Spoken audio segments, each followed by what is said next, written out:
visão, já é um consenso na comunidade de Jojo que o Jotaro, na verdade, tem 2 filhos, certo? Sendo o Koichi o filho favorito do papai carrancudo e a Jolyne a filha querida, que papai ama, mas prefere assistir Bob Esponja.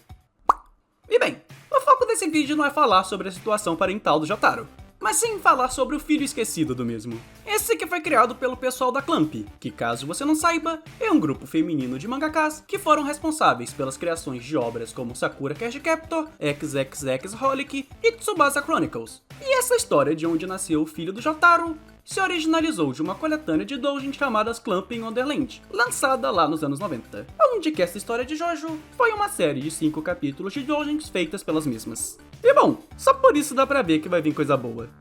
Ou não. Enfim, desde já eu já peço seu gostei, que se inscreva no canal caso goste do conteúdo e que comente alguma coisa pra dar uma força. E deste modo, eu peço que você se acomode na cadeira e se prepare para a bizarra história do casamento do Jotaro. Ian, a história aqui se inicia com um resumo do retcon que aconteceu nesse universo, onde que na aventura de 50 dias ao Egito, nenhum dos Crusaders havia ido de PSG. Vai Botafogo. E que assim que voltaram ao Japão, o Jotaro de imediato se casou com Kakyoin. E dá pra ver que quando ele assinou os papéis foi totalmente por livre e espontânea vontade. Obviamente o Platinum tava ali só pra espantar uma mosca que pousou no ombro do menino cereja. E bem, depois disso no mangá, a gente vê umas cenas dele aprendendo a cozinhar com a Holly. E aparentemente ele era terrível nisso. O que na real não faz sentido, porque no episódio do DF13 mostra que o Kakyoin sabia cozinhar. Mas bem, vamos seguir o roteiro. E nessa já mostra o Kakyoin indo servir o café da manhã pro pessoal. E apesar de ele não demonstrar, o Jotaro ficou bastante feliz com isso. Porém, antes mesmo deles poderem comer, o Jill aparece invadindo a casa, falando que iria comer tudo. E logo acaba iniciando uma briga com o Jotaro sobre quem iria comer o café. Coisa que os Crusaders, sabendo do potencial destrutivo, logo acabaram tirando a comida dali.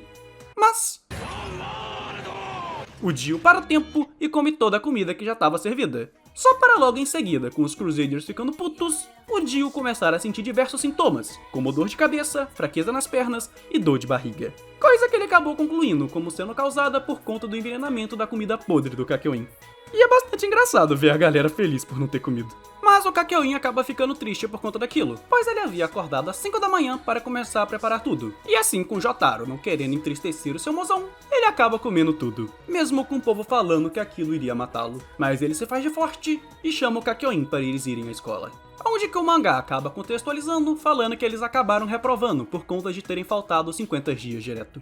Mas claro, a cena não acaba antes do Jill aparecer e dizer que das esposas da família Joestar que ele conheceu, o Kakyoin era a pior cozinheira. E nesse o capítulo acaba com o Kakyoin dando um Esmeralda Splash na cara do Jill e espancando ele já enfraquecido no chão. É muito bom. E bem, depois de você já ter dado seu like e se inscrevido no canal, se inicia o segundo capítulo desse doujin, onde que nós vemos o Jotaro e o Kakyoin indo dormir no dia que eles se casaram. Mas com o Jotaro arrastando o Kakyoin para o quarto, o Joseph logo já foi para a TV na intenção de bisbilhotar, coisa que o ávido tenta impedir. Mas o Joseph apenas diz que como avô, ele tinha o direito de ver o seu neto se tornar um homem. E o ávido, por conta de sua curiosidade, acaba cedendo. E ele diz que como sendo a pessoa que nomeou Star Platinum, ele também tinha o direito de ver aquele momento importante na vida do Jotaro. E bom, nessa o Polnareff entra no baile junto do Iggy, e com Joseph usando seu Hammer de Purple na TV. Meu Deus. Ai, minha nossa. Não foi uma boa ideia. Tadinho do Kakyoin. O menino cereja teve a cereja estourada. E bem, no dia seguinte, o Jotaro só vai até eles e fala que sabe que o Joseph espiou. Coisa que ele acabou sentindo por conta do sangue de Joestar. Bem na vibe que por conta do corpo do Jonathan, o Jill também sentia quando o Joseph tirava as fotos. E bom, e nessa o Jotaro só quebra o Joseph e o resto do povo na porrada. Foi merecido. E meu Deus, que trauma. Eles devem ter se sentido tipo o povo que leu o doujin do Jotaro Cavalo. E no início do terceiro capítulo, nós vemos o Kakyoin acordando e se assustando com um ovo enorme que havia aparecido em seu quarto. Onde que tá de cara, o Joseph vai e o parabeniza por ter dado à luz a seu bisneto. Até que de repente eles começam a ouvir um som estranho, onde que ele se mostra estar vindo do ovo. Esse que acaba se quebrando e acertando um porradão na cara do Polnareff. E de dentro do ovo, sai uma criança. Essa que possuía a marca de nascença da família Joestar, confirmando se tratar do filho do Jotaro. Coisa que obviamente deixa o casal completamente perplexo, e que pelo que o Polnareff disse do soco, ele realmente faz jus ao seu pai. E o Alessio pode confirmar que os socos de um Jotaro criança não são pouca coisa. Enfim, nessa a gente vê o Cerejinha pegando a criança no colo, e vemos que já recém-nascido, ele já começou a ter atritos com seu papai Jotaro. E no fim do capítulo, nós vemos uma nota de rodapé, onde que ela dizia que por mais que seja óbvio que pessoas não botem ovos, aquilo era explicado por conta que Jojo tem bizarro no nome do mangá. Então aquilo tornava tudo possível. Realmente, esse foi um bom argumento. E no próximo capítulo, nós vemos que o filho do Jotaro foi batizado como Jouta, um nome que havia sido escolhido pelo Joseph, e que em apenas uma semana, ele havia crescido e se desenvolvido bastante para começar a frequentar a escola. Onde que a gente vê ele chegando e abraçando a sua mamãe Kakyoin. Onde que ele, ao cumprimentar o seu filho, ele descobre que o Jouta mais uma vez havia entrado em brigas na escola. E essa é só mais uma das várias provas que esse moleque é filho do Jotaro. E bom, como uma prova a mais disso, nós vemos que ele também herdou as habilidades artísticas de seu pai, com ele mostrando um desenho muito bem feito do Jotaro, mas que havia sido rabiscado com as palavras teimoso e sádico por cima. Coisa que acabou deixando o Jotaro puto ao ver aquilo, e ele acabou indo pra cima para atacar o bebê.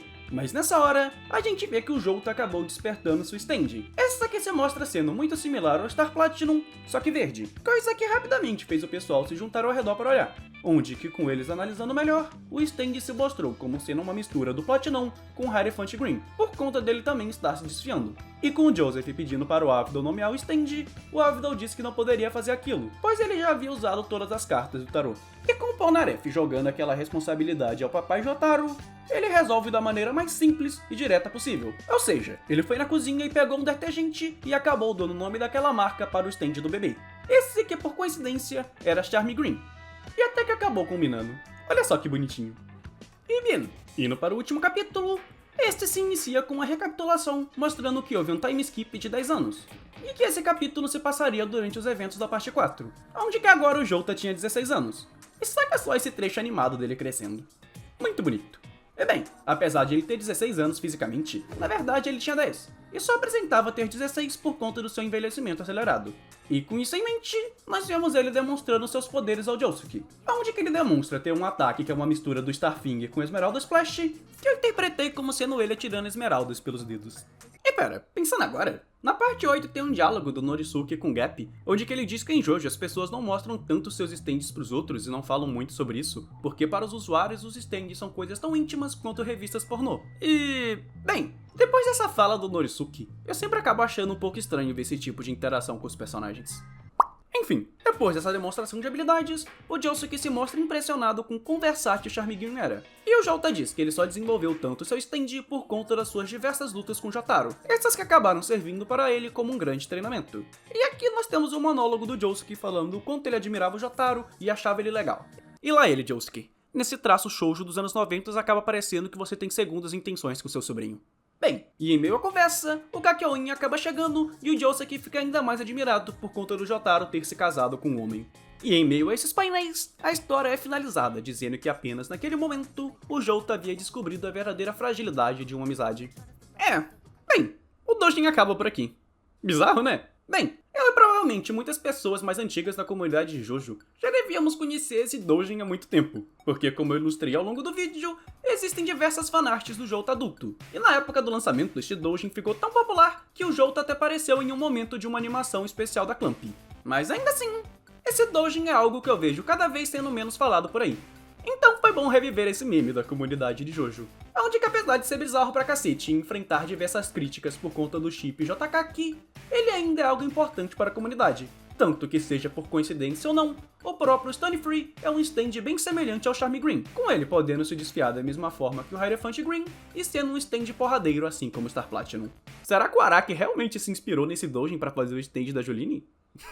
Vai saber. E bem, independentemente de tudo isso, essa com certeza é uma das grandes pérolas da comunidade raiz de Jojo. Tanto que vale mencionar que o Cip JK que é bem importante, tanto que recentemente uma fanfic desses personagens acabou virando uma animação original, sendo essa a Wanna Eat Your Guts.